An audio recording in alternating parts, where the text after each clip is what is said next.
Dropbox makes remote collaboration simple. Everything you need to do your best work is instantly accessible from anywhere.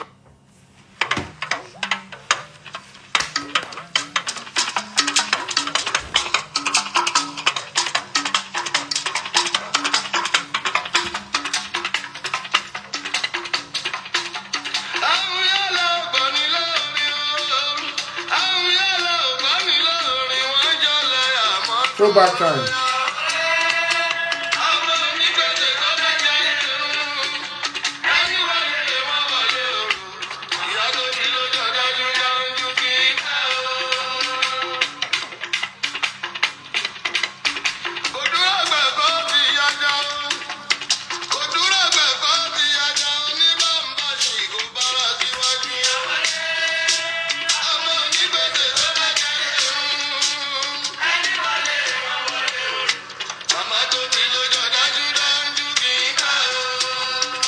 Yeah.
Hello.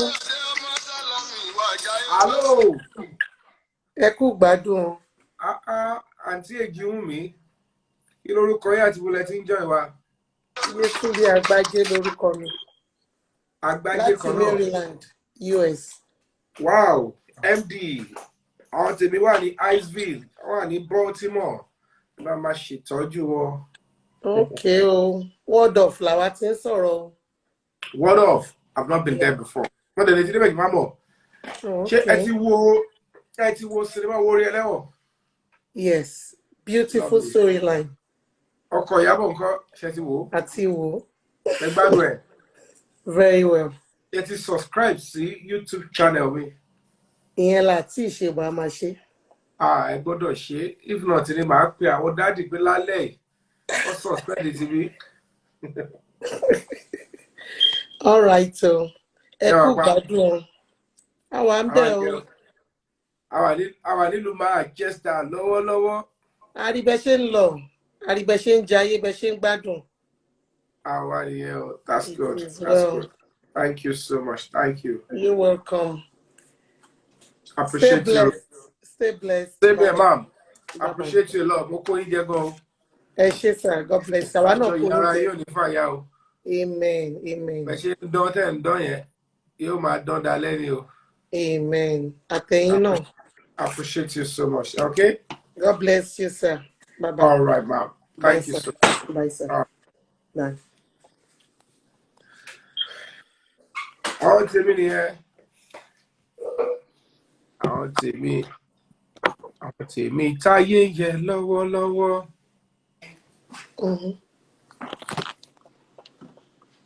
Gbogbo wa láyé ayé títí dalẹ́. All right.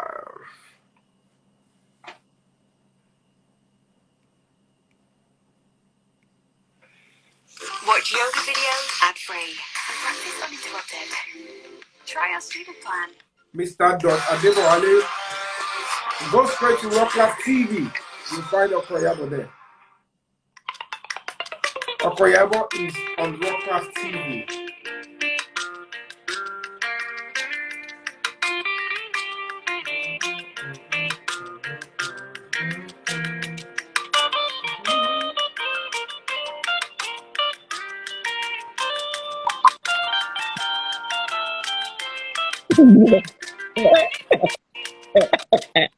It's dark over there.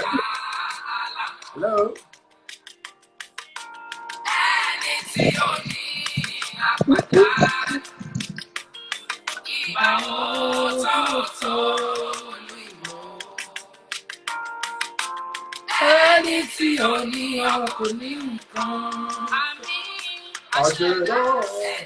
Ah, Tọ́pẹ́ Àlàbí ní ẹ̀bùn. Ẹ gbàgbé. Ébà.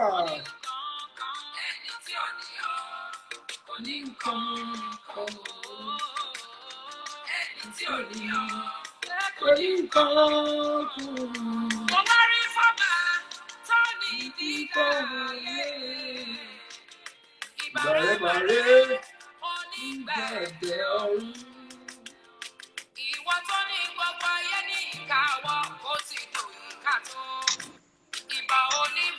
Ah, bàbá mi.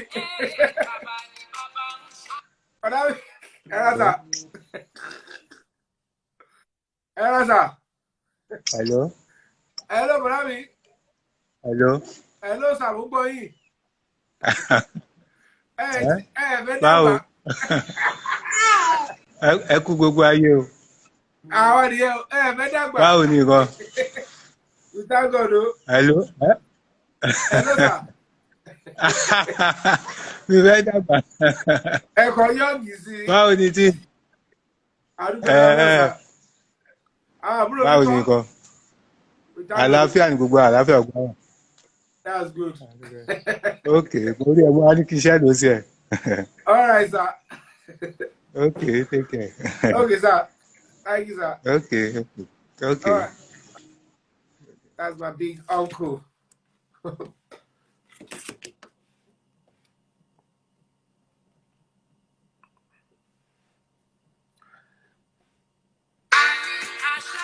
That's my big uncle, Uncle Shino.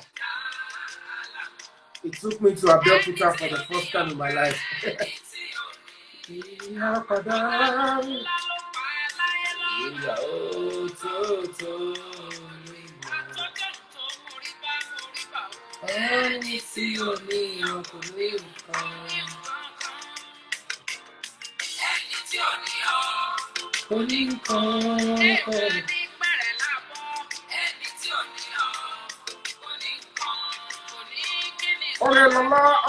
_pound.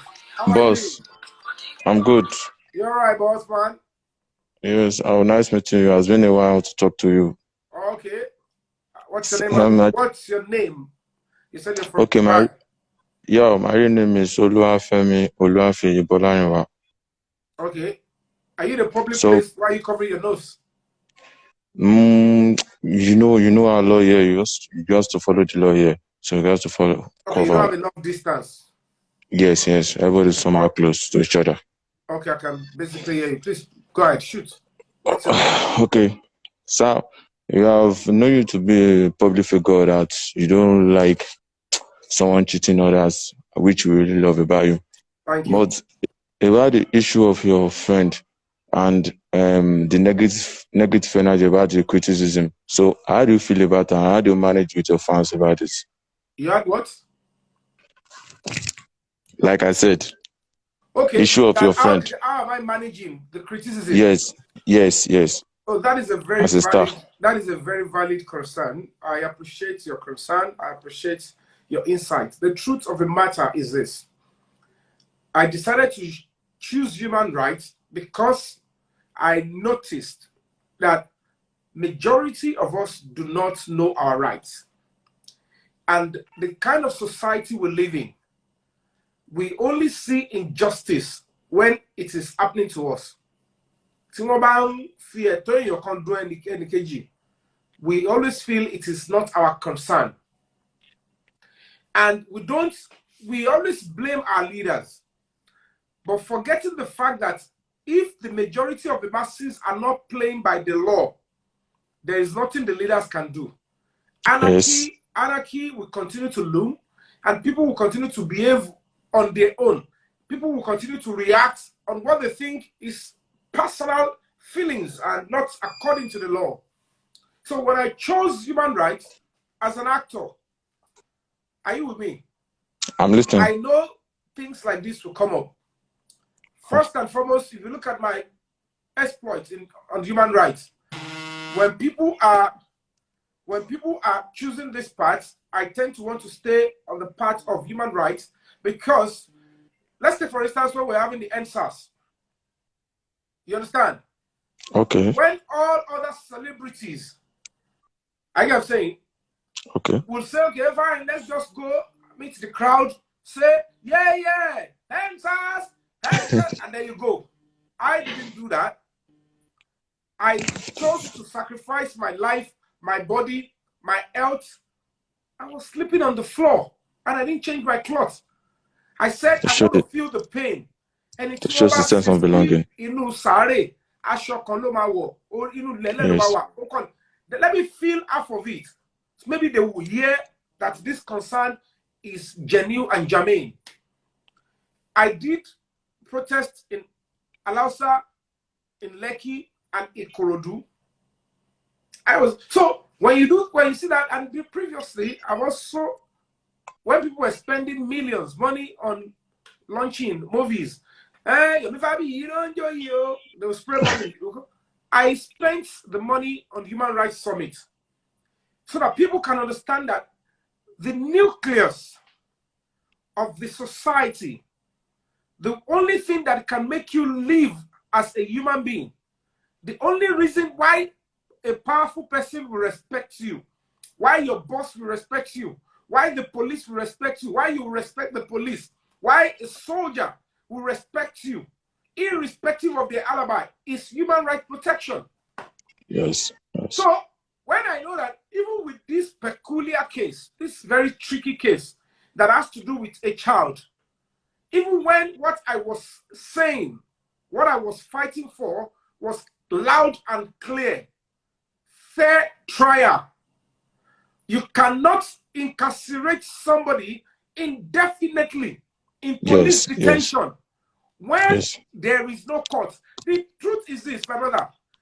The only person, the only power, no other person under the Constitution of Nigeria that can say, keep this person in police detention more than 48 hours is the court.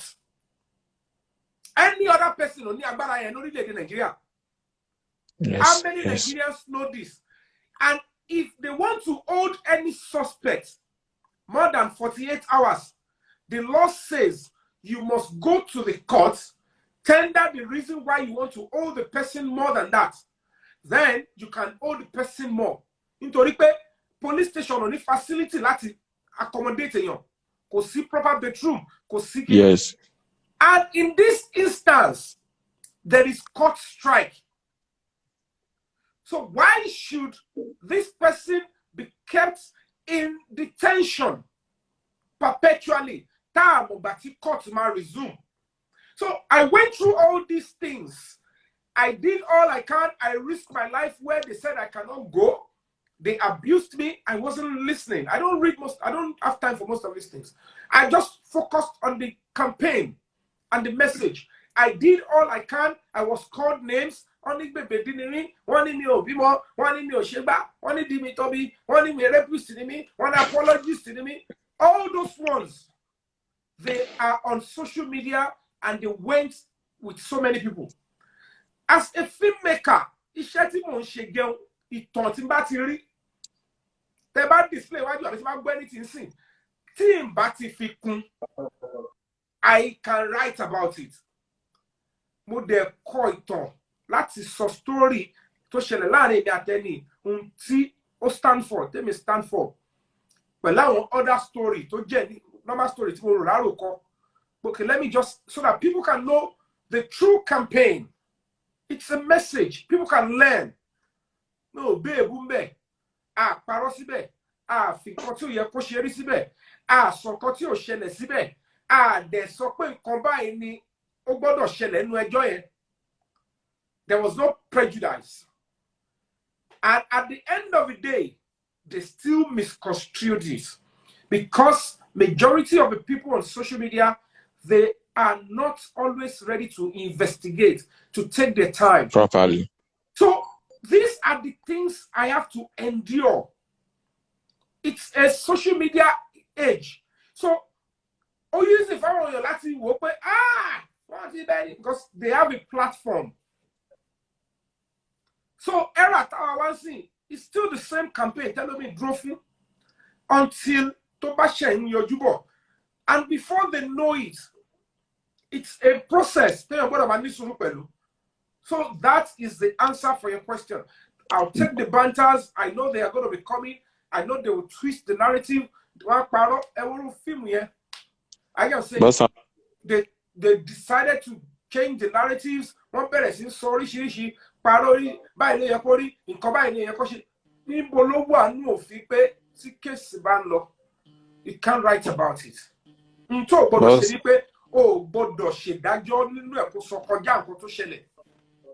But sir. Yes, sir. And that is not even the concept of the movie. One thing. So all those name calling, you should expect it. But if you are coming from the people that you know that are exhibiting arrogance of ignorance, I may not be able to be bothered.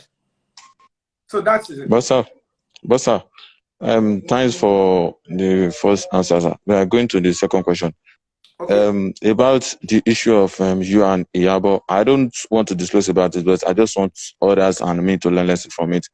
What is your motive for the people growing up? Because you guys are like stars that we look up to. So having beefing between each other now, I think to me it's not the thing that is called for. But sometimes it's just have to happen so that everybody can know its limit and everybody can understand what is going. People coming up as upcoming artists, okay. What is your word to them? Your advice, best advice, my brother, to them. That's another germane question. If you notice clearly, from the beginning, I was still showing friendship. Even I was saying she is my friend. Oh, she's a nice person. Oh, she's this. It's because I am a honest person. And that is how we should. But what's the lesson that is crucial there? Tomorrow, if you get a name, the lesson is that there is nobody that has the monopoly of calling somebody's name irrationally, claiming it is overreaction or I am emotional, I am speaking from social angle. You must respect the brand and the name of other people.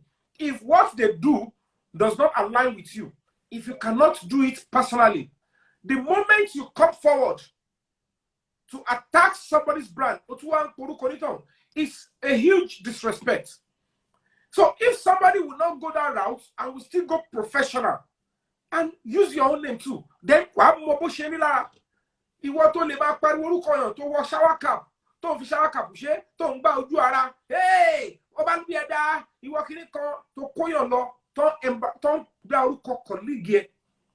when the person has not even called your name for once, when the case is not even about you, when it is not that the person disrespected you, but because of your own opinion, what effrontery?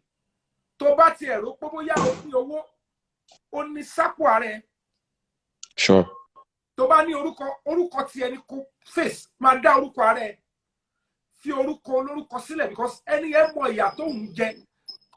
maintain meanwhile, surname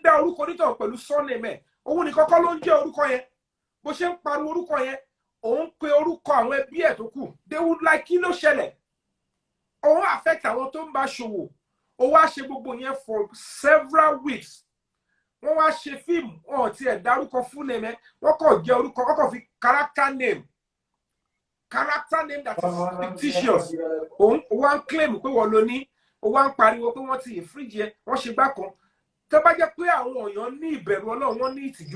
such a person boldness I am infringed. What he abused right to me. Do you have any rights? Do you remember other person's rights? And Emish acknowledge it no son acknowledge no image acknowledge no voice. Your rights are only limited when your full name is merged with your picture and your voice. Yes. That is the limitation of your rights. If you go and spend money on to anybody or do whatever with police. And let me about feed, call off the market. Wasting no my bossy. If Nigeria is a lawless society, I should say people are lawful. If you sponsor anybody and then try to mess things up, you will end up incurring more rots and more debts. Because Timba Fulaye, okay, Tefenu again. O ma tún padà jẹ gbèsè wá tún padà tẹ́sí tó padà èmi ní first rights láti ìbẹ̀rẹ̀ pẹ̀pẹ̀ tí bá sọ yà wá lágbára l'Abuja àti l'Èkó tó ní you need to take this lady up and teach her a lesson. You understand? Yes, sir. I will be continuing about the competition. The fact that an activist, a human rights activist is campaigning, nobody and taku oniton, but you don't feel a Jenny. About subjected to any form. Our embassies come out here as a no-no. Yes. I'm a fagilian. Any no to one father threatening me, Pelu international organization, Pelu embassies, in the two Shewala, on Joko at Yomeji Moeni Lara. So the best lesson is if you are coming up, learn to preserve other person's dignity. Ma shepe mi motoi. Ma shepe Simba when you move or money duello, our story de duel on the share. Everybody she was lorry tracking in consistent to the finishing line. Overtaking only shelle. Tobade wa Yes. and tell you don't bother you about everybody will be running in their own pace. Yes. Total important only fulfillment. Are you saying? Yes, sir. But see, your colleague, you need problem. How can I come in? What do I do? What did they push you on the day? In fact, if I travel, you need this stuff for your I decided under 48 hours that I'm traveling. Me, the Yawolo anybody, but I get it. Me, the Suta. Me, Yamoto, Yawa. Enjo, anybody fellow see me on the like by it become a shower. Yes. So, killing your emma is a woman with better Jumelo. See you come out of color because down that's only social media never with success. Anybody can portray and display anything. Tabani cameras in Kiroti or Lukaluku pa it's only social media. Okaba explode. Cameras in Garawa. But I don't know that's my gather anybody. So Bati Moro pa one here. To Bati Gelo. Only was successful jail color. Okay, sir. You understand? Yes, I'm very appreciative for your support about Babasuri. God will continue to be blessing you. Thank you so much. Okay, sir. Thanks for accepting me, sir. God bless you. You're most welcome. I appreciate your okay, sir. Stay blessed. mature questions and responses, you know. All right, thank you guys.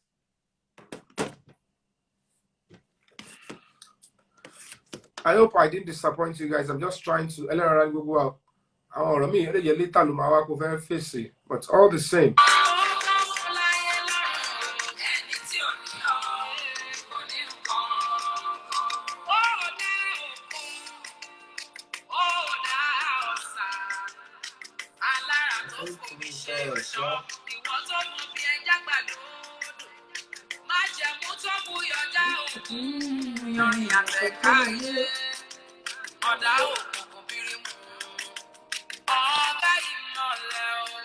Hello. Hello, sir. How are you doing? Alaja. Fine. Then. Alaja. Alaja ti jẹ́ pọ́lọ́ nìkan lọ́yà ń kọjú mọ́. Wọ́n gba toasting, wọ́n gba kọ́kọ́. Ẹ ti bẹ̀rẹ̀ ó ṣe é fẹ́. Èmi kẹ̀ kó máa sọ̀rọ̀ ẹ̀ mọ́. Ẹ ti sọ lóòdù yẹn. Kì í tí mo sọ ẹ mo ti dé bẹ́ẹ̀. Ẹ ti sọ. Ṣé ti subscribe to YouTube Rockcraft TV? Abẹ́ ti subscribe. Mo ti subscribe. Máa já wọn yàn sínú, ẹ máa send request yẹn. Okay, kò sí problem. Ó yé mi. Ẹ máa já wọn sí. Ó yé mi. Ó ti yé mi. Ẹ jọ tó lọ lọ. Kò sí wàhálà. Èmi náà sì rí bẹ́ẹ̀.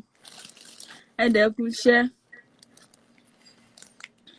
Àwa nìyẹn o. Ẹ kú iṣẹ́, ẹ kú iṣẹ́, ẹ ṣáà kú iṣẹ́ tí mo sọ. Iṣẹ́ wo nìyẹn o? Ẹ ṣáà kú iṣẹ́ Olúwa. Iṣẹ́ òru ni àbí wo? Kí lẹ sọ? Iṣẹ́ òru àbí wo? Ṣẹ́yìn ṣiṣẹ́ òru. Èmi ò ṣe lára. Ṣé mi jẹ́ cousin Jésù?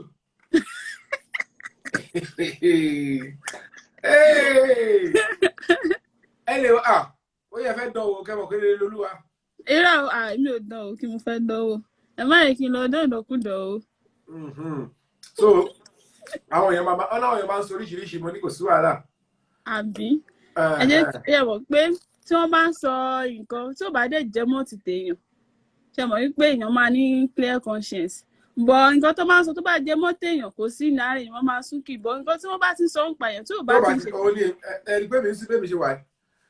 Like I always tell those that care to listen, if you're not in my purview, I am sorry I can't see you.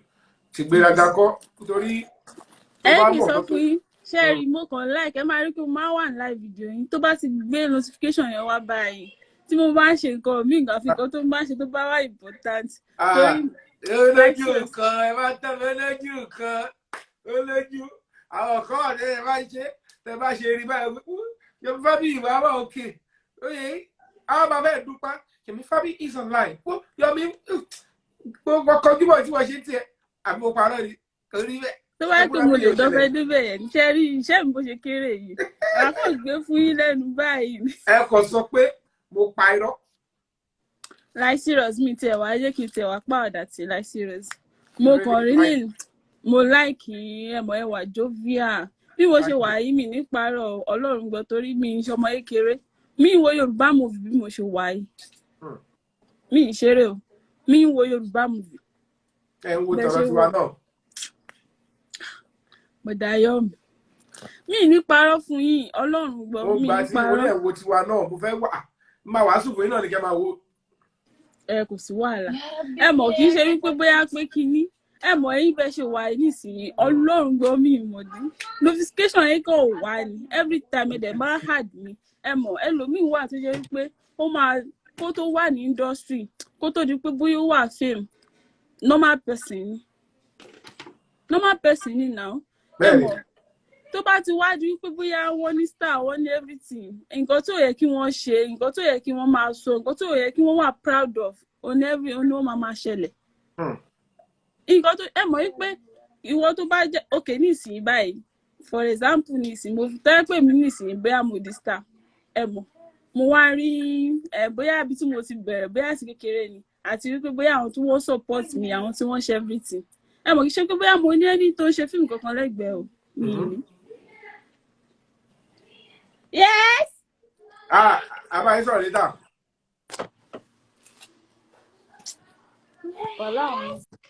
All right, thank you. She's out. We've been enjoying her. So sad. Please, if you're just joining in, go and subscribe to my YouTube channel, Rockcraft TV. Trust me, you need to subscribe. I need to get to that threshold, 1,000, then 4 hours or thereabouts views. I need that quickly, please. Because by the time I get to Nigeria, I want to kickstart. I want to just start putting stuff on the stuff. Okay, so.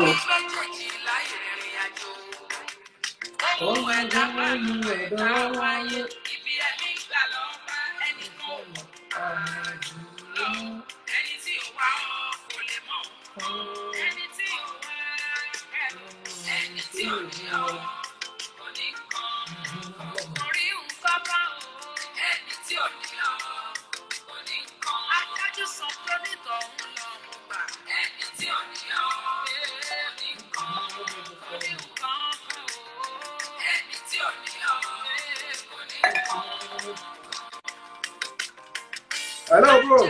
Bàbá ṣe wà. Ẹ kú lálẹ́ o. Ẹ wo lágbára jàre báwo ni kan ṣàyẹ ká sàn. And drive. Bóyá ká yọ̀ǹda yìí o. Abẹ́rẹ́ ẹ̀wọ̀n ó ga. Báyẹ̀ gbà ní ẹ̀ ọ́. Skúl mo ti bọ̀ wá sáré wá ṣe kan skúl ni. Ẹ jẹ́ fi ilẹ̀ ìjọba ti park. Ẹ return request. Ẹ gbọ́. All right, ma. Bye, all right. Thank you so much, Nicholas Ajayi. Thank you. But we have to really, really protect you. Your life is very important to me. And I can't stand having anything to happen to you because when you're driving, most times, not even most times, always, it requires serious concentration. Any sleep, something can happen. So, and more, please come back when you are settled. I'll still be here. I have about a few more minutes to go.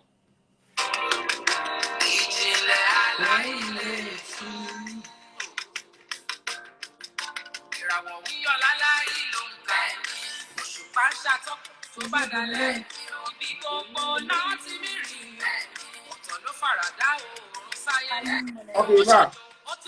What's the padà? Okay, good. Check us out. No, wọ́n kàn pè mí ìdarí wàhálà wọn pọ̀. Everybody, you have to. No, kò sí problem. That's good. Kò sí problem. Any just 30 seconds or 1 minute more for what you want to say. Okay, go ahead. Okay, nǹkan tí mo ti ẹ̀ sọ gan àwọn ilé ti jẹ́ kó lọ lórí mi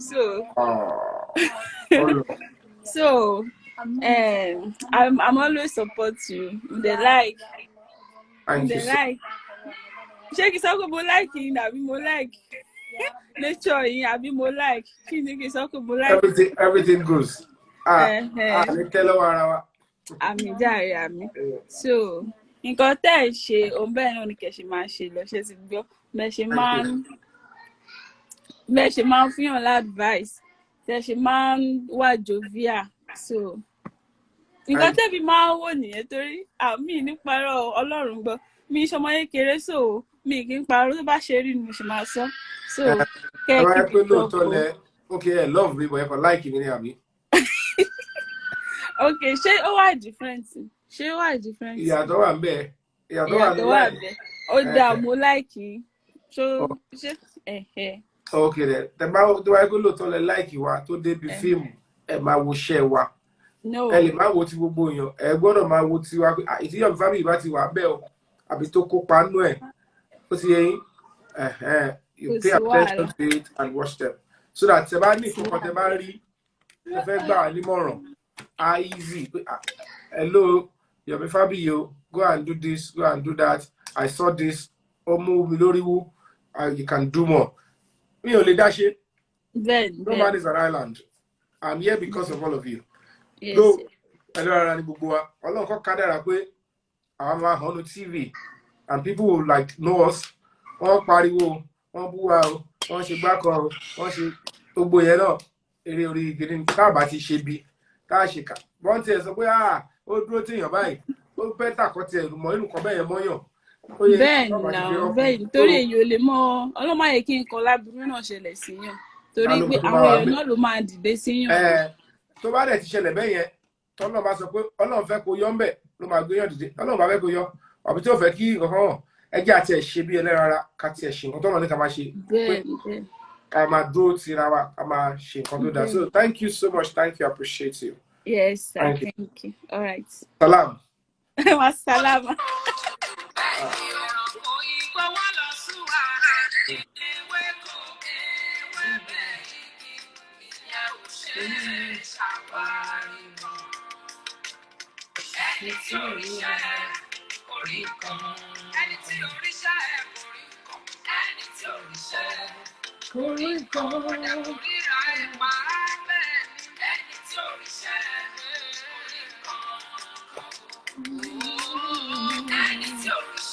Thank you, Omo_Baji.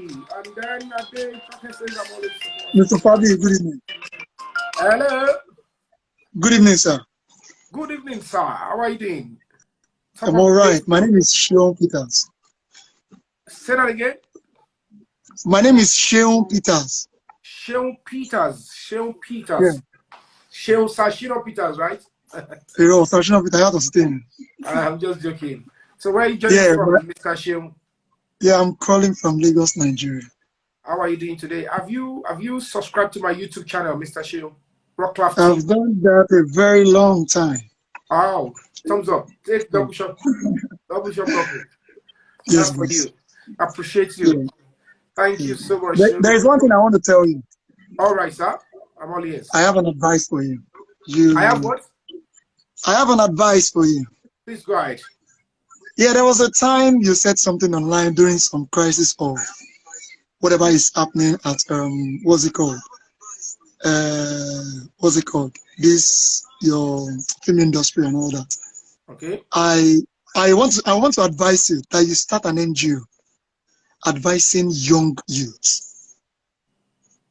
Okay. There was something you said at that time which changed something about my business, and it's really working for me here. Oh, I really? need you to think about that, not just about your fame thing. There is something God has deposited in you which you need to tell younger bloods coming up in Nigeria and all over the world. Really? Please start it. It is going to be okay for you. I really know. Thank you. Thank you. Thank you for bringing that up. Thank you for keeping me on the spot. I quite appreciate that honest review and comments. Oh, Morinu, I really don't know what I said, but you know, it's good. You said to, let me tell you, you said to every man out there that is getting 1 naira or 1 kobo, believe in yourself, that there is no end to anyone to be rich. And from that time, sometime Mama Woni industry to more meet up and but I became contented at my small thousands. Yes. Do you understand? Fulfillment. I'm really fulfillment. I'm enjoying it now. And you don't know the kind of people you have spoken with that day. Thousands of lives you have touched that night. Thank you. So I really feel there is more to what you can do. I am humbled. More than speaking online and all that. There are so many things you can bring up and all that. So may God help you. You're quite correct. Though my forte is to speak about human rights, because I believe that is the hallmark of education that every individual requires in any democratic society. And in between, of course, being a scriptwriter, I'm not an orator, but because I think I write better than when I speak. So basically, I am still of it because I'm always honest with myself. Yeah. I don't have a baritone voice, and of course, I'm an emotional person, so to speak. And then, man, take time. When I want to speak, when I want to write, I have time to edit, to look. That's still, but they are all words. And when you are honest, you approach life with a different perspective and direction. And I always, like I tell those that care to listen that it is natural for you to want to see other people as competitors. That will only happen when you have not really actually compete within yourself. You have to look inward and say, okay, of all the virtues, of all the things that I have, which of them is a unique quality that I can use to propel myself? So if you concentrate on that, you realize that you are just a different human being from the 7.1 billion people in the world. Yeah. Ibi tí Ọlọ́run kù dé, tí Ọlọ́run ṣe dé, ó dá oníkálukú yàtọ̀. Because when people are like, okay, one of my colleagues,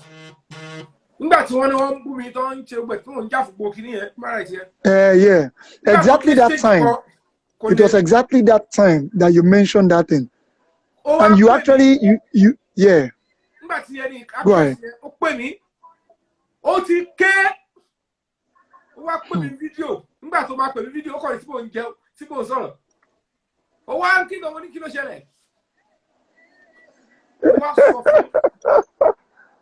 You know what I told her, Money? It is natural for you to feel this way. Because that's it.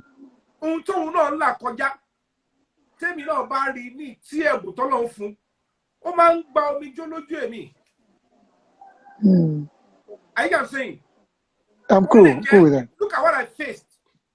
Mo lè ní ordinary malaria kí má gbọ̀n, kí má bẹ̀rù. Wow. Òun kẹrẹ̀rẹ̀, ó lè ti ní oríṣiríṣi nǹkan tó ti là kọjá tó dẹ̀ strong nípa ìfowó báyìí pé I am motivated. The most important thing is that if you discover yourself and you know the purpose for your life, you become a shining light. And people, as you are now, you have just exhibited one thing, which every other person would also tap from. You don't know. You have just exhibited it. What you just explained is that out of all the words you have been saying, I did one thing and I went to work on them. The definition of what you've just explained now is be a good listener. That's it.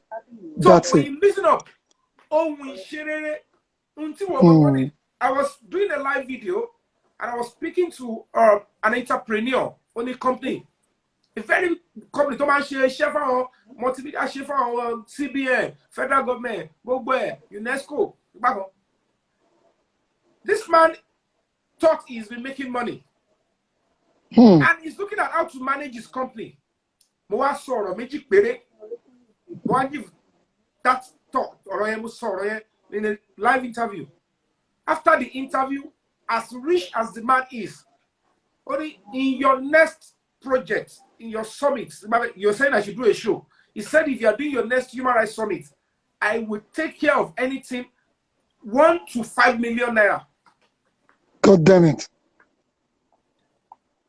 And after 2 weeks, he came back to them that and my business balanced completely. Can you see what I was saying earlier, that there is something that is deposited in you which you have not exhibited? The world is waiting. Please do it. So, my brother, you've also exhibited a sign of a scholar who, when they tap, so thank you. That's when it. Somebody gets something and you come back, that culture of gratitude might be what you have inside of you that will take you to where you're going. If you just don't need to do whatever it is, maintain the culture of gratitude, you will be melting at. Maybe that is what God has deposited in you. All you just need to do is turn on back there and toba share by fun. O ma dupe. E ke toba ti ri eyan bi aja ipe kò sí ore tó lè ṣe fún o ma dúró ti e. O ma ṣe báyìí. O ma dupe ni. Títí tó ma fi dupe lọ́wọ́ tó ma sọ pé mo ṣe nǹkan báyìí fún ẹ. O wá padà wá dupe. Ẹ kó gbogbo kile e jáde. Ẹ kó fún ìwọ ni kó handle ẹ kó tó bá ti do ẹ kó padà. Wà ó bí kí ló ń kó fún ẹ. Ẹni kí lè wéré 50 billion. Kí lè kú sà. Go and handle it. What to make sure I to kù tí mo kó kí ó padà. Ìwọ kọ̀ wá dúpẹ́. That thing tó bá ti discover pé ó rọ̀ ẹ́ lọ́rùn má change o. Ojubel. Tó bá jẹ́ yẹn ni, but you must discover yourself. Thank you very much, sir. You must discover yourself. So that is thank just you very much. So thank you so much for joining. I appreciate you. I am still waiting for that thing I asked you to do. A lot of youths are waiting for you. No, trust me. That's what I'm saying, that I'm not an orator. And the only thing you can do is probably when I talk like this.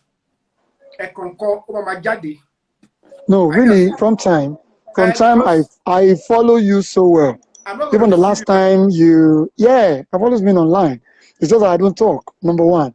Then the number two thing is, I think 2019, we met in London. Okay. I think around November 1 to 3. We met, I just say hi because I knew you from Nigeria. When I watched in the movie and all that. Then I came for World Travel Market. So that was when I saw you then. Oh, it's possible. So, and what you exhibited then was not that person we used to know about, the Nigerian artist. Like, you waited at that Heathrow airport, you greeted me, my wife and kids. Oh. And yeah, you are like, your photo, but you greeted us, and you know, like, I wish my wife is here. I was here, you know. She's going to tell you how much you liked. I'll do just that. Somebody else. I'm all right. Thank you so much. All right. Thank you so much, sir. Thank you. All right, boss. Thank you. Yeah, boss. All right, guys. That's it. I really feel motivated tonight. I'm not getting this. I want to come out there on my book. I can't do it. Well, there is hope.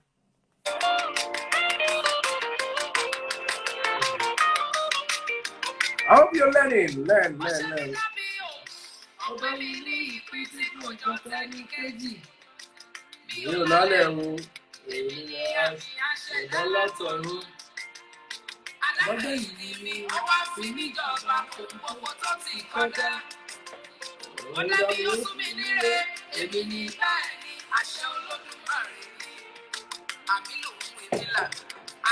Almost spark.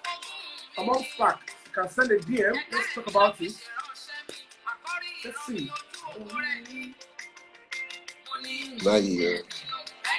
Hello.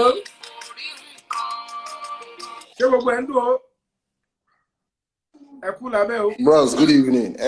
Good evening, sir. How are you doing? Yeah. What's your name and where are you getting from?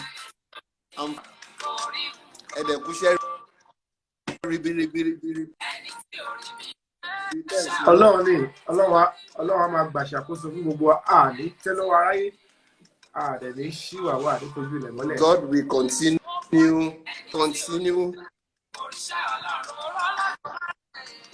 I've been your follower for a very long time. Tí sorúkọ yín sà.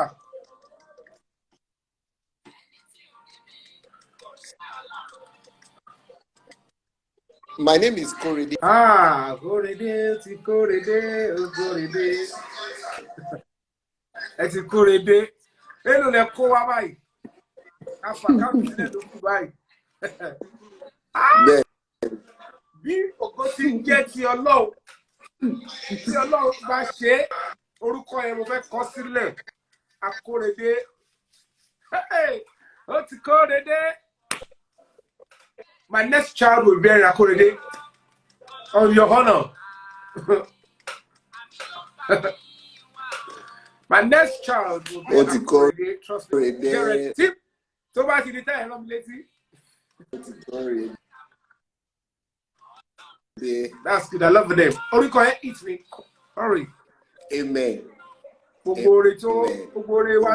I really appreciate that. Okay, I will.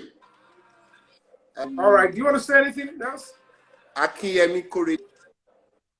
Amen. Thank you, sir. Amen. You have been a wonderful man on your page. Understanding about rights. Not just for one party, but for the both parties. Thank you. I give you kudos to that. Thank you. And in life, if we can balance our understanding, I think is a good one that I believe. And I see that you are somebody that I can listen to. And in time of human rights, okay, professionally, You're what? So, and so many times professionally, you're what? I look and listen to you. Professionally, you always, you're what?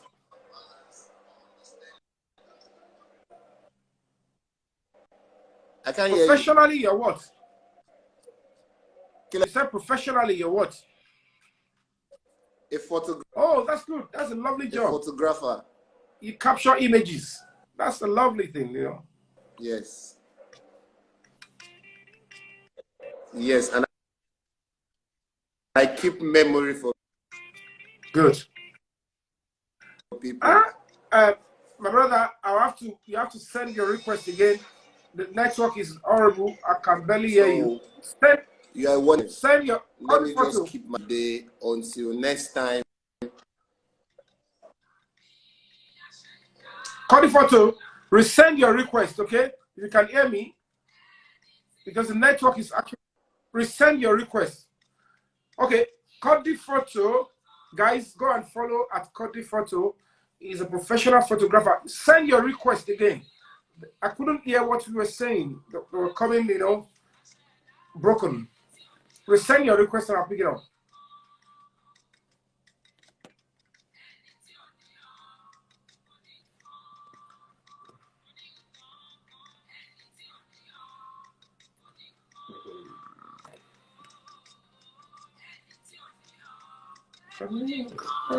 All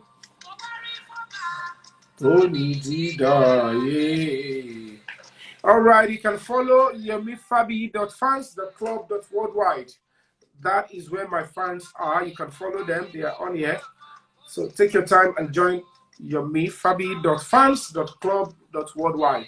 The friends all over the world, they go there. You guys can have fun together. Be each other's keeper, okay? And have fun. And don't forget, you need to subscribe to my YouTube channel, Rock Class TV. Hello. Era Mao. Yes, sir. And you left fine by a lawyer. No, again, more Kimobita's lawyer. Actually, no. I'm going to Machine. I just can pay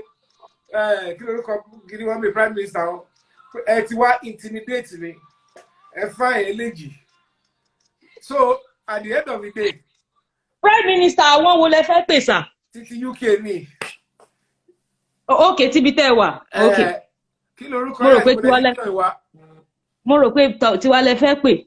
Níbo lẹ wà yìí? Níbo lẹ wà? Ẹ fẹ́ kí n sọ? Canada.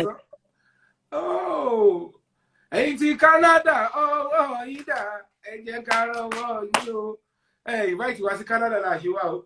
A ti fi ilẹ̀ o. I invite you. Oh, dàbí ẹ ti wá rí. You came to Toronto 2 years ago. Torí mo rántí sọ pé I invite yín. Ẹ̀yin tẹ́ ẹ wá. Nísìnyí là ń sọ, gbàtà ti wá ní 2019 kan mo wá yẹn. Bẹ́ẹ̀ ni sà. Ẹ ṣe dáadáa, ẹ kò yọjú sí nǹkan tá a ṣe gbà rí náà. Ẹ mọ̀ pé ìlú yìí tóbi, so ẹ jìnnà sí ibi tí àwa wà. Canada. I'm in the West. So tó bá jẹ́ pé I'm flying, it's going to be like flying from Nigeria to UK, which is about 6 hours. Mi ò gbọ́ yín. Tàbá máa drive. No. Ẹ sọ Caribbean English ẹ jọ. Kíkú gbọ́ yín dáadáa. No, ní Yorùbá ni mò ń sọ. Ẹ bá mi sọ Caribbean Yorùbá. Kí lẹ pé? Yorùbá náà ni mò ń sọ. Mo ní tá a bá máa. A ní kẹ́ sọ Caribbean kí lè gbọ́ dáadáa. 6 kí lẹ pé?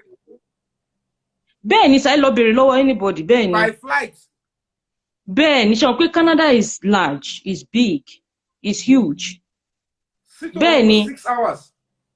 Bẹ́ẹ̀ ni lágbára Ọlọ́run. Now tẹ́ ẹ bá máa drive, you're talking about driving.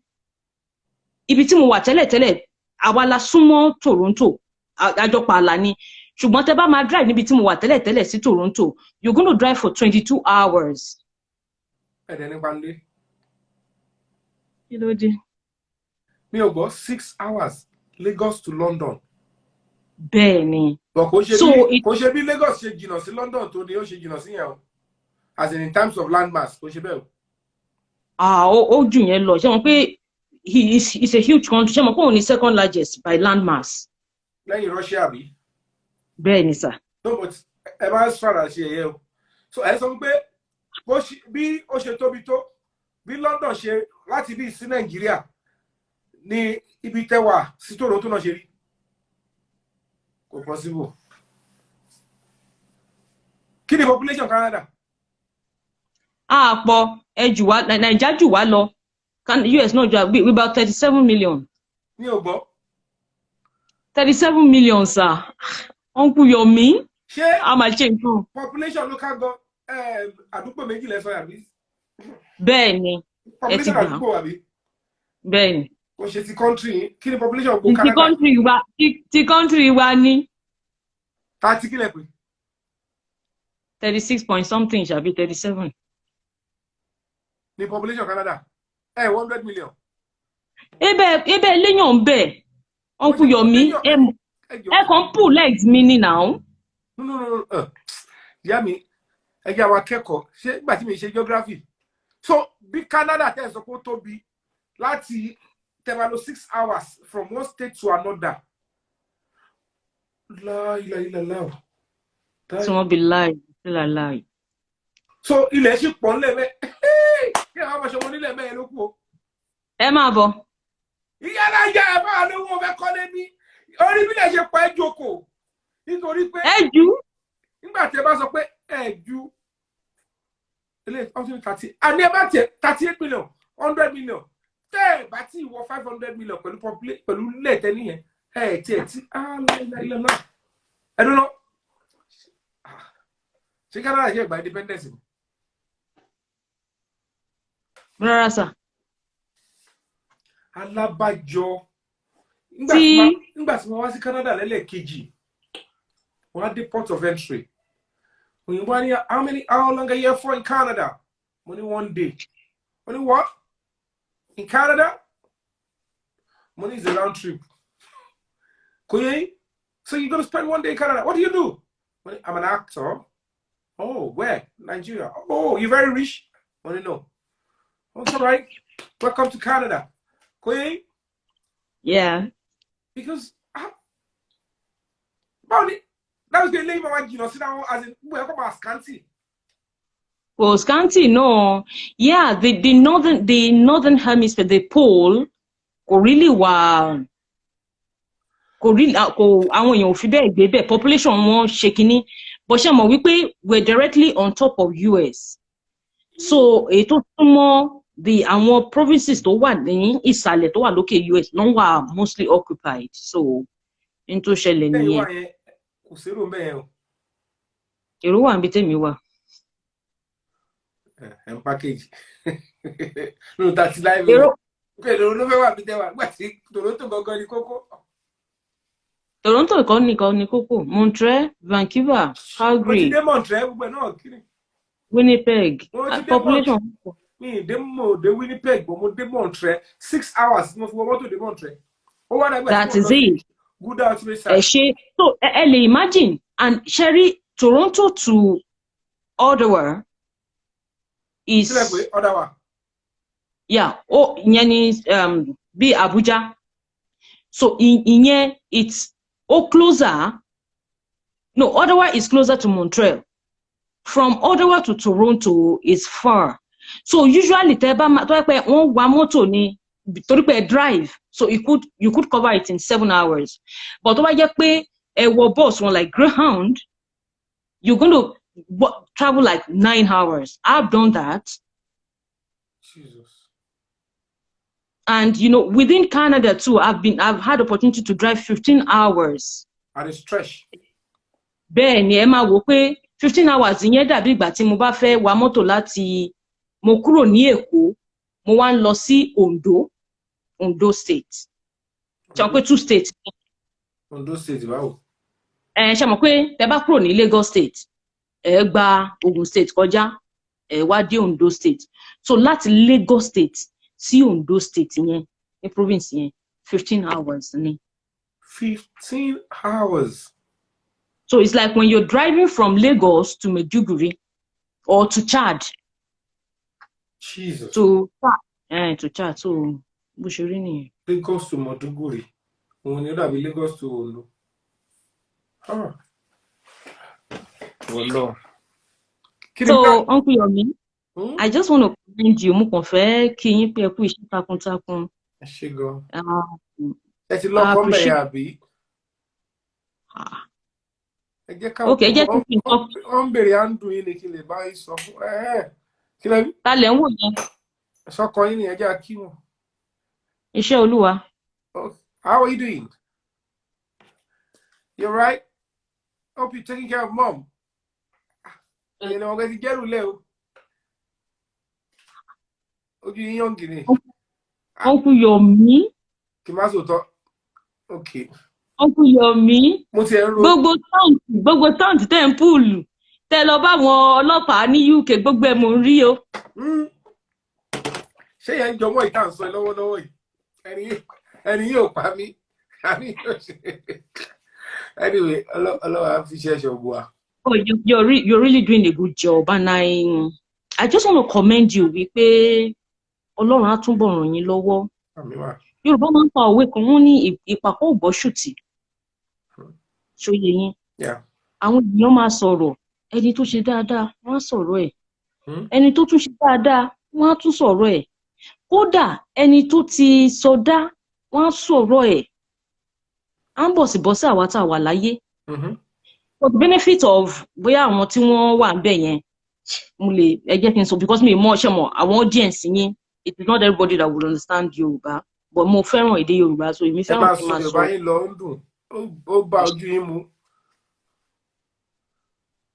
Àwọn tó wà gbọ́ ńkọ́, àwọn audience yín tó ó dà. So èèyàn kì ìpàkọ́ kì í gbọ́ ṣùtì. So it doesn't matter what people say. No, it doesn't matter.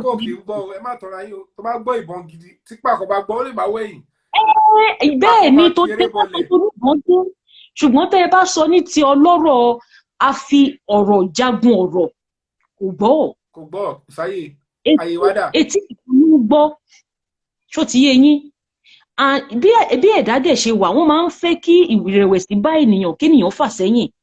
People like to pull you down, to talk you down, to do a whole lot of things. Everything I follow, I watch your live program. I've never come on it. I follow all the things through all NSARS and all of that. But Sherry Kini Yisa, the last caller, you starting a foundation for like the youth program. Whatever I can do, I could come in and do, But the thing is, in you don't know how far it has gone. You don't know how many people's lives it has touched. You don't know how many people that you have affected their life, impacted their life. Bọ́rọ̀ àwọn olóyìnbó, ṣóyé yín. Mo fẹ́ sọ kíní kan fún yín, ìtàn kìí ṣe ìtàn bọ́n tó ṣẹlẹ̀ ni. Ènìyàn kan wá síbí báyìí láti wá ṣe wọn káwọ́ sókè. Fẹ́ gbàwé ìwé. Ǹjẹ́ ẹ jẹ́ mọ̀ wípé kí ni NSAS yìí òun ló kóba tí ò fi gbàgbé yẹn? Bẹ́ẹ̀ ni mo sọ fún yín. Ó wà lórí news, ó wà lórí bóyá Punch or something kíní kan online, àwọn media online media yẹn. Ọlọ́pàá ni ẹ ti kà á. Ṣé ẹ ti rí? Nítorí pé kò sí bó ṣe lè jẹ́, gbogbo kíní yẹn ni àwọn ìjọba yìí ń tẹ̀lé, no follow. Ẹ lè máa wò pé ẹ̀yin ṣe ti yín pé nobody seen, it's only Nigerian government. That's a lie. I'm a Nigerian. Ọmọ oko ni mí, abúlé ni mò ń gbé bí mo ṣe wà níbí báyìí. Ṣùgbọ́n gbogbo nǹkan tá a bá ṣe ó máa ń nípa. Inú mi dẹ̀ dùn wípé ó dé ìpele kan, àwọn the so-called G7 wọ́n dá sí in their own little way. But you might not actually see it as being physical wípé kí wọ́n dìde pé wọ́n fẹ́ wá gbébọn tiwa, wọ́n fẹ́ wá bá wa ja ogun yẹn. But àwọn ẹlẹ́rù ló máa gbé níbi tó wúwo. Kì í ṣe pọ́kàn máa bẹ̀rẹ̀ gbẹ́rù ó máa gbé ní ibi tó ti wúwo. Exactly.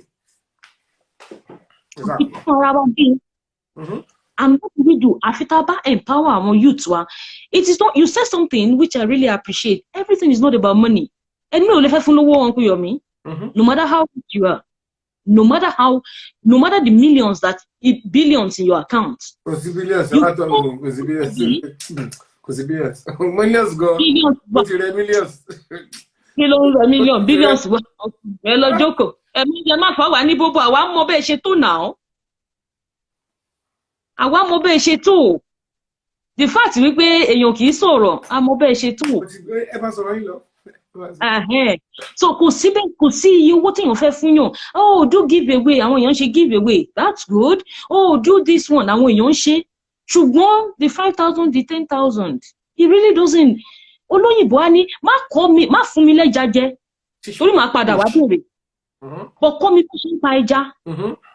Iṣẹ́ tẹ̀ ẹ̀dẹ̀ ń ṣe nìyẹn. Irrespective of the friction tí bá wà láàrin in that industry that you are, you still all have to collaborate together. For whoever said, go on and do whatever you can and let it be someone that kind of thing. So pataki. Emma, I don't want you, and I know you are a strong man because I see that you didn't allow those things to affect you. And you still move forward. And that's kudos to you. And Sherry, gbogbo ọ̀rọ̀ kọ́ lèèyàn máa ń respond sí. Mi mo fẹ́ sọ, gbogbo ọ̀rọ̀ kọ́, ọ̀pọ̀ ìgbà míì wà, wọ́n ní silence is golden. Nígbà míì. Kì í ṣe pé ọ̀rọ̀ sọ. Kì í ṣe pé ẹ̀gbọ́n, kì í ṣe pé ọ̀dẹ̀ ni yín. but àwọn ọ̀rọ̀ kan wà tó jẹ́ pé ẹ máa ṣe tiyín etí Ọlọ́run ràn yín nìyẹn tó ti yé yín and Ọlọ́run á ràn yín lọ́wọ́ you will continue to go higher. Mo máa ń wo àwọn fíìmù yín kankan irú mẹ́tọ́ mi yẹn it touched my life. I watched it. Thank you. It was a really a good storyline, and it's not all of. I know there's so many movies out there from the Nigerian. Me too, but I will definitely. One of my latest movies is just Google Orelon. Okoyabo is also a good movie you can see. Forget about the lies they are saying about the movie. It's I haven't watched it. I wasn't following them. You can. I can decide to use Teniola. For God's sake. Just go. You understand? Just go and see the movies and enjoy yourself. Okay. Yeah, I will definitely. In my in my downtimes, I'll try and watch it when I'm less busy. So then send me a DM. We'll talk about the other program that we're going to have, because we might just add it to the Human Rights Summit that we're planning, because there might be our videos to put up. We had the first maiden edition Human Rights Summit 1.0, so we're planning the 2.0 probably in December or February that we had it the last time. So it requires a lot of funding, planning, leadership. I know. Until people get to understand, because Koshi got so easy. You can imagine if all only 10 million followers, 54 million for me, ask for human right bail for you. At the end of the day, when the case got to court and the person got to pay, because it's the right thing to do. So our TV they are not at fault. They were not raised properly in that direction of that serious values, societal values. So at the end of the day,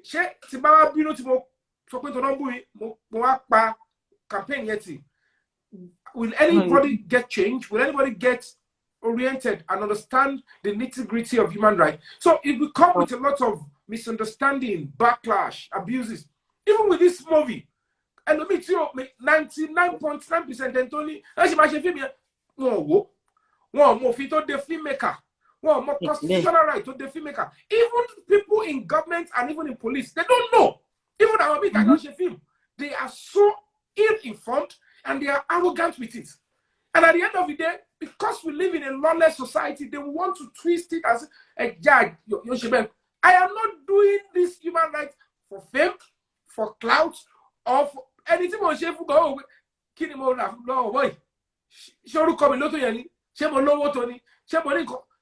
he doing it? At a point, he thought I am doing it for something.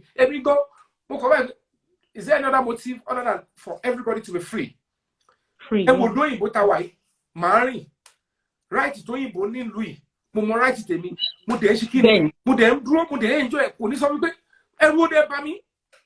But in my country, I get your ordinary councillor to buy the buy. Mutima Marini to Bani, Kilo Shelle, a sucro buy. Our Coca Madiwako for then what? She bound in Michel Femboro. I'm a son, no relay, and we're watching if you play to call Afghanistan. My dear sister, that is a picture of Nigeria Monday to Friday, January to December. That is it. I just told my husband, money, shake bita she head loni Nigeria lele by wolon.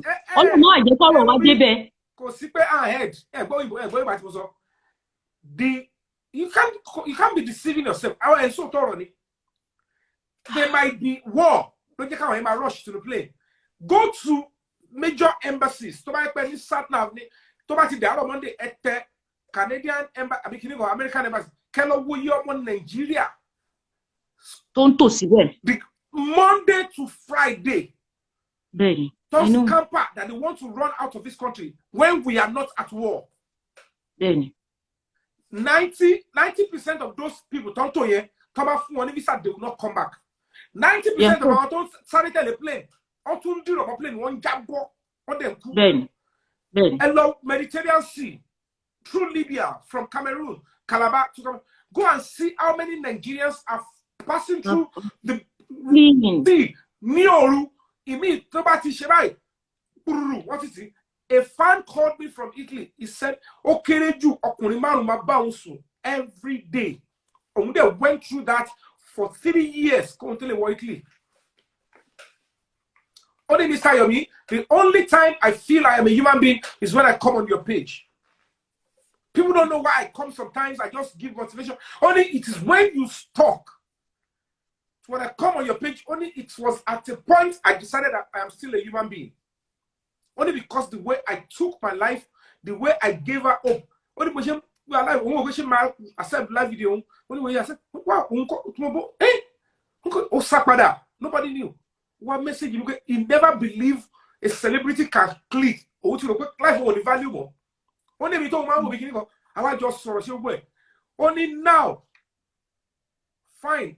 Oh, the choice will go my share. I shall only Italy. Call him after told you a bill because mom so what he jack be say. What if famous gone only him way at home yet. Only trust me. Only at the end of the day, when I cannot tell you that what you're doing is right or wrong. But the core of the matter is this. Until the fact that you die, that is when you become hopeless. Yeah. If you are going through any travail and you have a positive behavior, it is that positive behavior that will change your course, not your situation, not the negative situation. It's just like, well, you tell me, I change the story, not what they are saying. When Joseph was accused of rape, of whatever, he went to prison. But he maintained who he was. If the Bible can tell us that even in prison, any allegation of rape can still come up. You can be accused wrongly.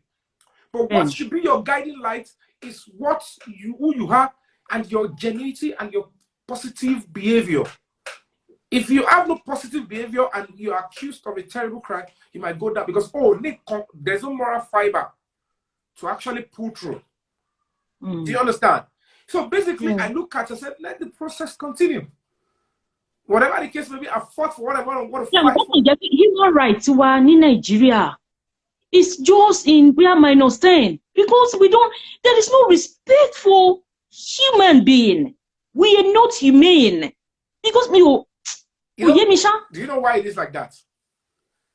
I said it earlier on, you were not listening. It is how we all have been raised. In all the education you and I have access to, we were only taught mathematics, English, how to write A, B, C, D. This is action, this is verb. We were only taught further mathematics.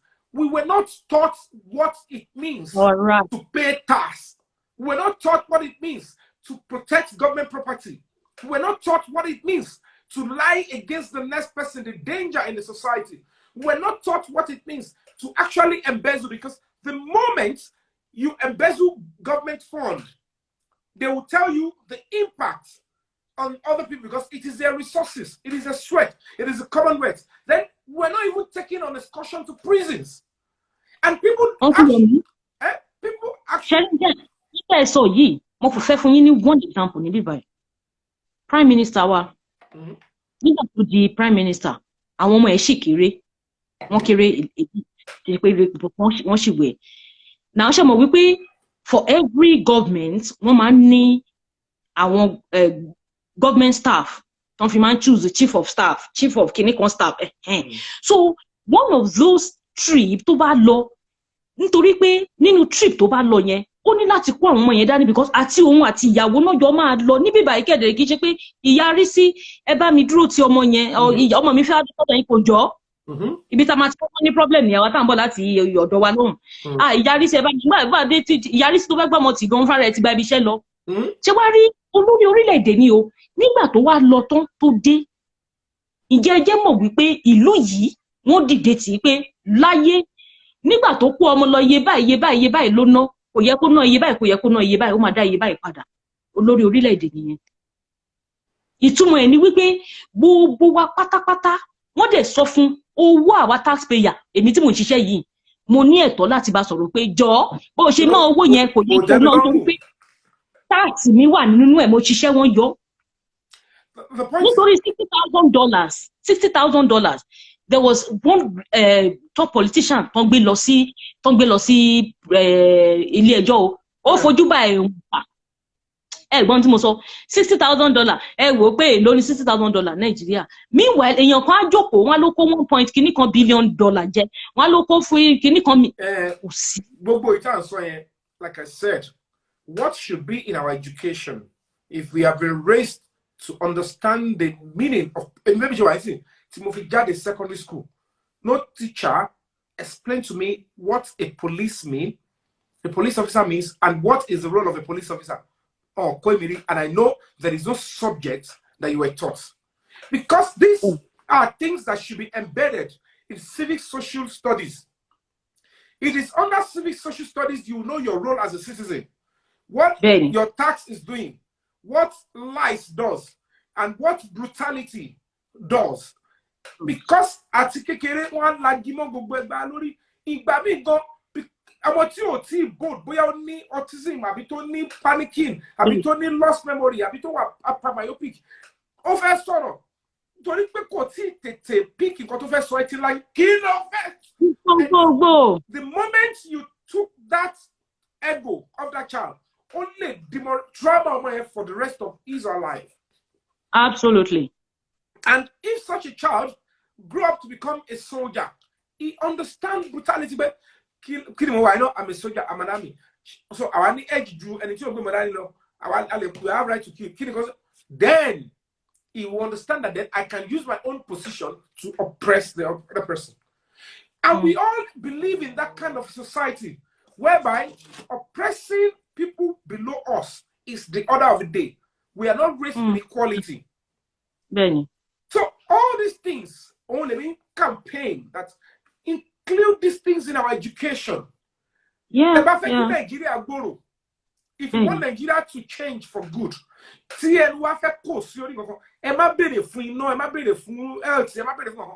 ask for good education and security.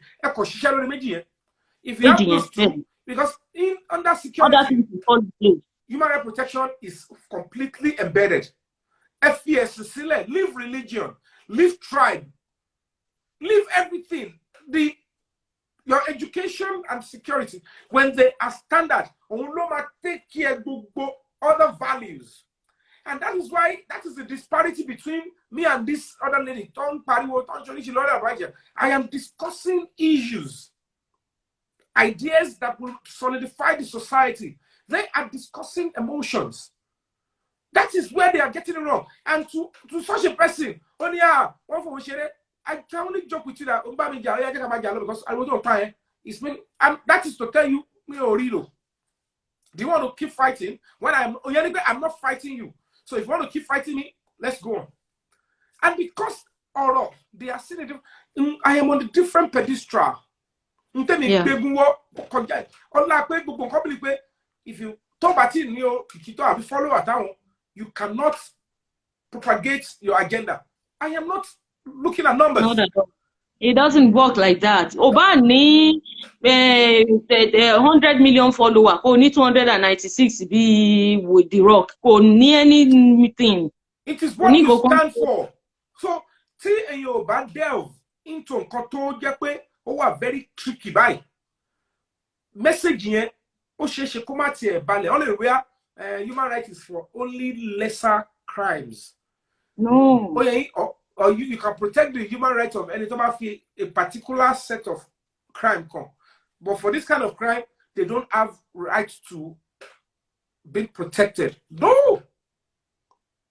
So when these people are talking, or when they try to talk about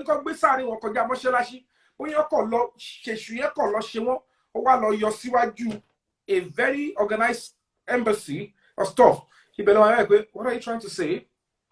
Okay, we as a country, we should pick a fight with somebody fighting for human rights. No, they won't do it. You're raising false alarm when you go back to no. Benny. Do you understand? So we just have to explain to people that after everything they have abused me about the man, the man is now on trial. And there is nowhere I said, don't take him to trial. There is nowhere I said he is innocent or is guilty. I said, these are the lacunas. These are things that I observe, and the rights of everybody involved must be protected. And that is what I have fought for. And I have right to document that story if I so desire. It is my struggle. It is not about trying to play the role of a judge. No. So they fed people with lies. Oh, the movie is talking about. And it first will come. And kill me, tell me, eternity title film. Kill only shepherd. Our major attendant. So we are not witness. We are not party. We are not the victim. We are not the complainer. We are just like you. Yeah. But we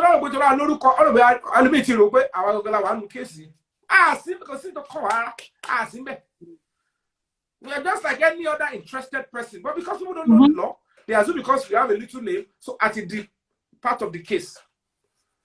No, you're not. They don't. Yeah. So that is why I am not bothered, but I have to keep talking. Keep educating, then look for a better platform. Even with Afeshin, then we'll sequence it, maybe 2 or 3 days seminar. So one would be on human rights, the other one can be on civic, and the other one will be like youth, orientation. People can sit down and get people to tell them that irrespective of your talents, this is how you can develop it. You must. So that's just the whole analysis. So thank you for your insight. Whatever we can do, we'll try and support you. I will appreciate it.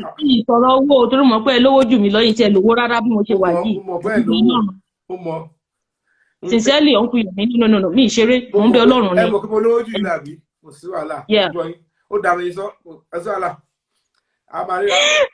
Yeah. All right, sir. Thank you so much. I appreciate it. Yes, all right. Take care. Yeah. Bye. Bye.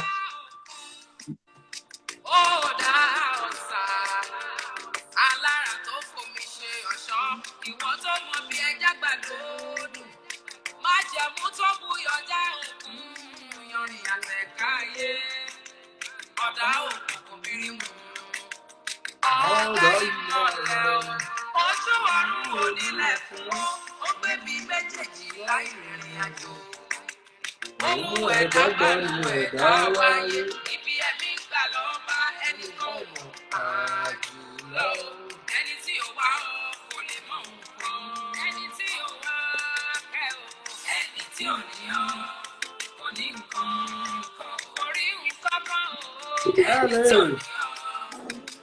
I don't know. Hello. I don't know.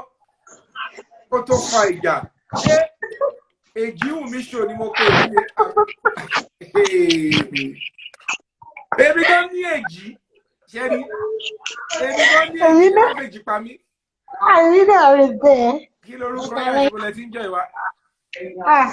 I'm pè láti Èkó. Bẹ́ẹ̀ni sà.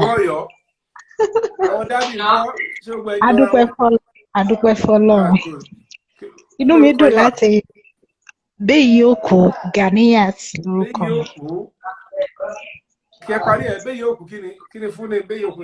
Beyoku Agbaninda. Beyoku Agbaninda. Okay. Bẹ́ẹ̀ni sà. Thank you. So have you subscribed to my YouTube channel? Ẹ wo mi tẹ́ gbọ́dọ̀ má subscribe sí. Because ẹ wo Mr. Yomi ẹ jẹ́ kí n sọ òótọ́ ọ̀rọ̀. Mi ń ṣe fáyín o, mi ń ṣe fáyín for a very long time. Okay. But láti gba saga Bàbá Ìjẹ̀ṣà yẹn, mi ẹ mọ̀ kéèyàn má mọ̀ mi mọ̀ nǹkan tí mo lè ṣe àfi kí n join, àfi kí n ṣàjẹ́ fáwọn. Because you are just too real. Thank you. Ọ̀pọ̀ pé sọ Ọlọ́run lè dá àwọn èèyàn tó máa real báyìí. Thank you. God, please just continue to be who you are. You are just too real. Thank you. Ọlọ́run ẹ máa bùkún yín, Ọlọ́run á máa gbé yín lékè, ẹ ní ṣubú dànù. I'm so glad to be here. I'm so glad. And thank you for accepting. Just continue to be who you are. Thank you so much. Thank you. I appreciate you. Welcome to the fold. Thank you, sir. Thank you. Appreciate you. Thank you, sir. That's a lovely and soothing word. And they said kind words are very, very cheap to say, but they are very, very expensive. So thank you so much. Thank you. I appreciate you. Hey, Yoku. Thank you. Okay.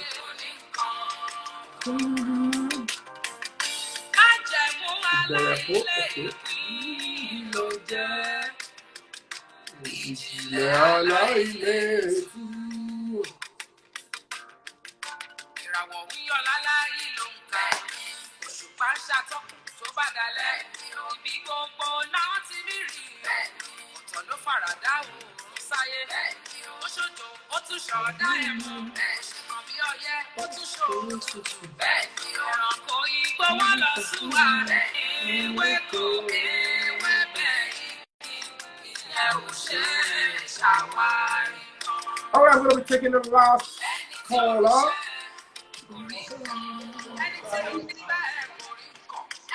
Hello. Am I near you? Hello. Mo dẹ̀ wá lè jí, mo fẹ́ tọ́nà mò ń bọ̀. Èjì ló òkùnkùn lélẹ́yìí o. Ẹja wo? Wọ́n ti fèjì pa mí o. Wọ́n ti fèjì pa mí o lẹ́yìn kí ni mo ṣe? Wọ́n lọ. Tó bá jẹ́ pé mo ní ìyàwó ń bì ní tá a bá ṣe kéré wà lẹ́yìn tó bá doyún wà lẹ́ èjì ọmọ yẹn máa fẹ̀ tó yìí. Gbogbo yìí bàbá ókè gbogbo yìí fẹ́ yín sọ́nà kẹ́ tó kúrò lọ́lọ́ ṣe yìí tó fẹ́ sí bàbá lọ́lọ́. This is a Yomi show, Yomi Fabiyi live on a Yomi half hour. Kí ló orúkọ yẹn àti ìpínlẹ̀ ìjọ ìwà? Orúkọ mi ni Ẹwàtómi. Àwọn èèyàn mọ̀ mí sí Ẹwàtómi Akéwì. Mò ń pè láti Cairo. Cairo, Egypt. Oh, that's good. That's good. That's good. Àwọn ará Egypt ńkọ́? Gbogbo wà lálàáfíà. That's good. Ṣé ti subscribe sí Rockcraft TV lórí YouTube, my YouTube channel? Yeah, yes. You subscribe. Yes, sir. That's lovely. Yeah, yes. Okay, that's good. And ṣé ti wo cinema Orí Ẹlẹ́wọ̀n? Mo ti wò bọ̀ mi tí wò tán due to pé mo busy ni so nǹkan tó fà á ni. But mo máa farabalẹ̀ láti wò dáadáa. Ẹ máa kọ Ìyábọ̀ ńkọ́ ẹ ti múwèé. Ẹ ti múwèé yẹn pápápá. Ìyẹn make sense. Ẹ mọ̀ pé yẹn gangan náà ń sọ. That's good. Hope you enjoyed them. Hope you enjoyed the movies. Yes, ó wà okay, ó make sense. Ẹ mọ̀ yẹn tún rí a lot of ẹ̀kọ́ kọ́.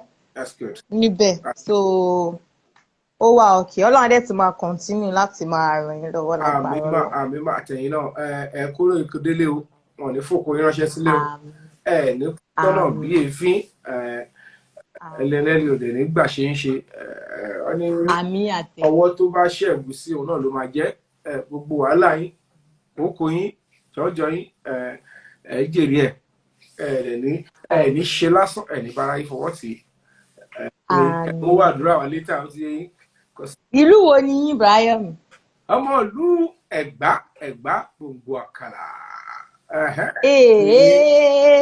Ẹ̀gbá mọ̀lú sàbí ọmọ gbòǹgbò àkàlà ọmọ wòmú lòròkè o ṣé báyìí lọmọ nọmú lórùn òrò ọmọ bòrò mi ò pagi bòrò mi ò pọ̀pẹ́ bó bá jẹ́gi gbàgúdà lòrò mi lè pẹ́jọ́ mọ́ pa lọ ewúrẹ́ gbà ó jẹ lóde tẹ̀gbá ó ní ewékewé lẹ́rọ̀ jẹ tó fi ń sanra àgùntẹ̀ gbà ó jẹ lóde tẹ̀gbá ó ní ewékewé lẹ́rọ̀ jẹ tó fi ń sanra ọmọ àjọgbẹ̀rú nìyí o Yomi Fabiyi ṣóun gbọ́ ọmọ àjọgbẹ̀rú nìyí májọgbẹ̀ ẹ̀kọ́ ẹrú ní sinmi ẹ̀kọ́ kì í sì nìyàn mo ní kó mọ dá gànjọ ò ní rí ń gbé sọnù bí ó ṣe bí ọmọ lágbára Ọlọ́run máa túbọ̀ máa pín in lọ́wọ́ ní ṣìṣe ní ṣìlẹ̀tẹ̀ ọ̀nà kì í dí mọ́jọ́ ọ̀nà kì í dí mọ́rùn ọ̀nà rere ò ní dí mọ́ yín lágbára Ọlọ́run ẹ̀yin náà dẹ̀ máa kéré òkú délé inshallah bí kò tó náà tó lọ. Thank you. All right. Thank you so much. Ọlọ́run ní gbà wọ́n lẹ́nu ẹ̀.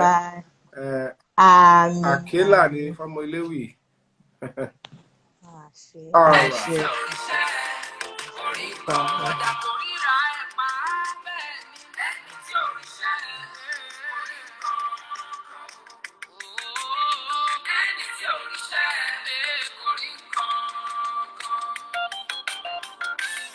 All right, guys.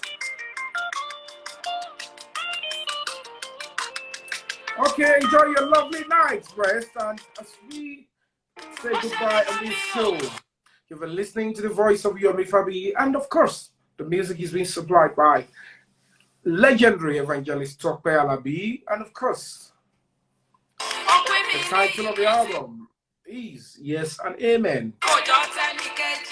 Benny, just believe in yourself and believe that you are created distinctively. There will be no reason to envy anybody or to actually start. What are they doing there? They're doing it better than mine. You cannot grow more than how you've been created. No man can ever grow beyond the limits of their own character. Just build on your character. Build well, build well, build well.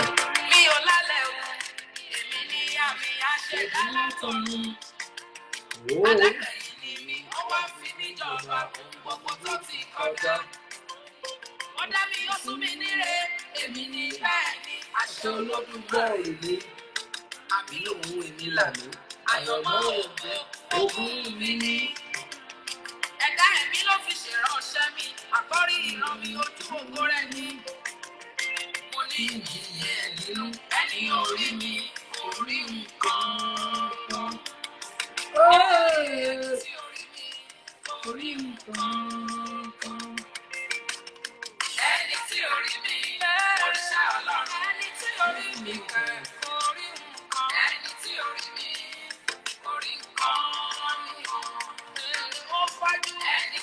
All right, guys. I'm a village, I love you all. Go and subscribe to my YouTube channel. Even if you have come to do demo, go and subscribe to my YouTube channel. Even if you don't like me, you don't follow me, go and subscribe. I love you all. And thank you. I love you all. Please, so long.